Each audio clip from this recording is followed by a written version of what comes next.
नमस्ते। मेरे YouTube channel पे बहुत जो कमेंट्स होते हैं उसमें ये एक कॉमन कमेंट ये होता है कि डॉक्टर मेरे embryos 3AA, 3AB, 5AB, 5BA वगैरह वगैरह है, तो इससे क्या चांसेस है सक्सेस मिलने के।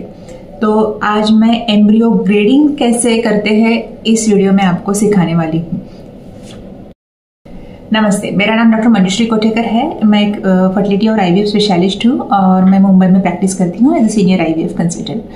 तो ऑब्वियसली एम्ब्रियो ग्रेडिंग जॉब है एम्ब्रियोलॉजिस्ट का, तो मैं आपको टेक्निकल डिटेल्स नहीं बताने वाली हूँ, लेकिन एज ए पेशेंट मेरे पेशेंट्स को मैं जो समझाती हूँ मैं वहाँ यही इस वीडियो में बताने वाली हूँ। तो पहले हम इंजेक्शंस देते हैं आईवीएफ में आपके फॉलिकल्स बढ़ाने के लिए, फिर आपका प्रोसीजर करते हैं एग रिट्रीवल का और हम एग्स निकाल लेते हैं। तो उस दिन हमें पता चलता है कि एग मैच्योर है या नहीं है। नॉर्मली प्रोसीजर मतलब एग रिट्रीव करने के बाद एक 2-3 घंटा इंक्यूबेट करने के बाद उनको असेस किया जाता है कि मैच्योरिटी कैसा है। तो normal mature egg should be M2 level, एक टेक्निकल टर्म है जिसमें एक पोलर बॉडी उसका बाहर निकला हुआ होता है, वैसे होने चाहिए। अगर M1 है या GV है मतलब वो मैच्योर नहीं है, हमें वेट करना पड़ेगा उसकी मैच्योरिटी के लिए।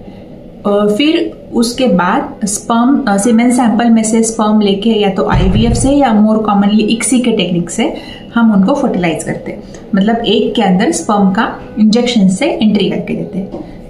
उसके बाद 18-19 आवर्स के बाद अभी उसके बाद फिर से उनको इंक्यूबेटर में रखा जाता है और 18-19 आवर्स के बाद हम देखते हैं कि वो फर्टिलाइज हुआ है या नहीं। तो वो कैसे पता चलेगा? या तो हमें एक सेल और उसमें 2 प्रोन्यूक्लियाई दिखेंगे या 2 सेल का स्टेज दिखेगा। तो ये है डे 1 एम्ब्रियो डेवलपमेंट का। जिस दिन हमने बनाए वो डे 0 था, ये डे 1 है।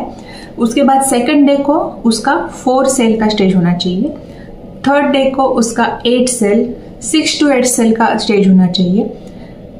Day 0, day 1, day 2, day 3। Day 4 को वो मोरुला बनना चाहिए जिसमें करीब करीब वो ऐसा कॉम्पैक्ट मास बन जाता है जिसमें बहुत ज़्यादा सेल्स होते हैं 20-30 के हिसाब से। और उसके बाद डे 5 को वो ब्लास्टोसिस्ट बनना चाहिए।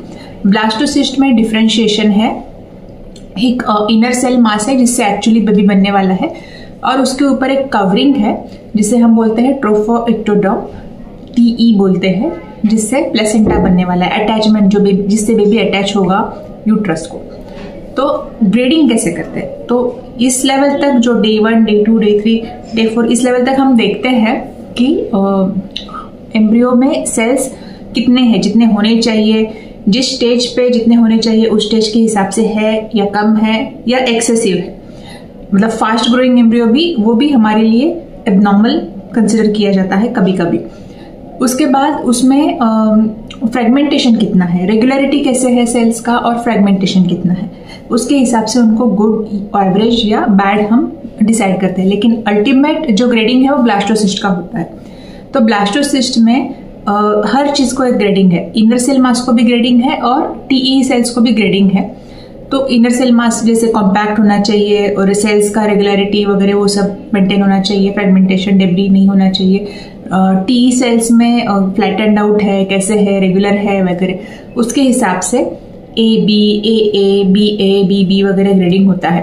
तो इसमें से एक A जो है वो इनर सेल मास का है, दूसरा A जो है वो ट्रोफोइक्टोडर्म का है।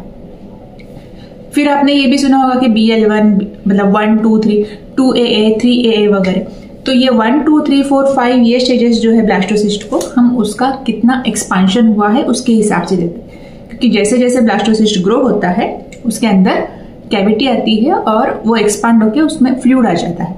मतलब ये एम्ब्रियो का डेवलपमेंटल स्टेज है।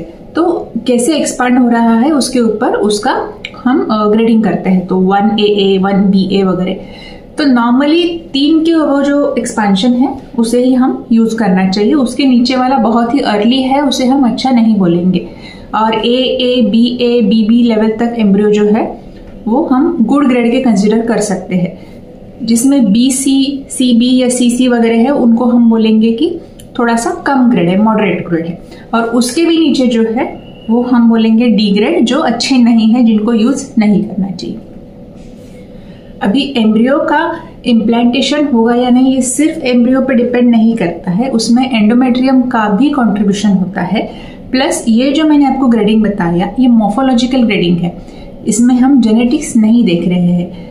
एम्ब्रियो मॉर्फोलॉजिकली बहुत अच्छा लग रहा है लेकिन जेनेटिकली अबनॉर्मल है तो भी वहाँ पे हमें सक्सेस नहीं मिलेगा। तो आप जो मुझे क्वेश्चंस पूछते हो उनका आंसर ऐसा ब्लैक एंड व्हाइट मैथमेटिक्स जैसा नहीं आ सकता है, उसमें बहुत सारे फैक्टर्स कंसिडर करके मुझे आंसर करना पड़ेगा। तो आज के लिए इतना ही। अगर कोई डाउट है तो नीचे कमेंट्स में पूछ सकते हो, और अभी तक आपने चैनल को सब्सक्राइब नहीं किया है तो डोंट डिले इट।